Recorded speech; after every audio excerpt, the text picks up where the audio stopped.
Professeurs, infirmiers, AESH et bien d'autres professions sont appelés à manifester dans toute la France ce jeudi. Une mobilisation intersyndicale pour demander des mesures plus adaptées face à la crise sociale actuelle. À Lyon, le cortège s'est élancé depuis la Manufacture des Tabacs dans le 3e arrondissement pour rejoindre la place Bellecour. Un reportage signé Vicky Lalevé et Nastasia Soribes. Qui veut bosser 32 heures par semaine sans perte de salaire ? La CGT, Solidaire, la FSU et bien d'autres syndicats étaient présents et tous avec des demandes différentes. Les étudiants étaient également de la partie pour crier leur colère. Cette année, notre présidente a déclaré qu'il y aura 500 places de moins alors qu'on est juste en train d'augmenter le nombre d'étudiants. Il y a la précarité, comme je disais tout à l'heure, il y a la sélectivité.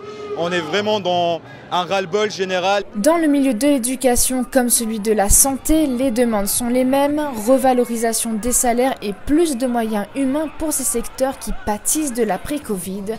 D'ailleurs, plus de 30% des grévistes rhodaniens sont du second degré selon le SNES FSU. Nous, enseignants, on est en train d'assumer des fonctions qu'on ne peut pas assumer en plus de notre charge pédagogique. On est à la limite et on est là pour dire que si on n'investit pas massivement dans l'éducation publique nationale, ça va couler en fait. Avoir des plans de formation quand même assez conséquents au sein des établissements, embaucher du personnel, augmenter les salaires, parce que quand on voit le salaire d'une aide-soignante ou d'une infirmière et la responsabilité que ça engendre derrière sur la prise en charge de la personne, en fait c'est minime. Des personnalités politiques locales étaient également présentes au sein du cortège, en plus des députés de la nouvelle Union populaire écologique et sociale. On est venu manifester puisqu'on voit que les partenaires sociaux, les syndicats, les associations en ont marre de la politique de ce gouvernement, qu'on demande une hausse des salaires et que le gouvernement à tout prix refuse, préfère donner des primes, donner des chèques. Et c'est important qu'on soit mobilisés puisque nous sommes mobilisés dans l'hémicycle, donc nous devons aussi être mobilisés sur le terrain.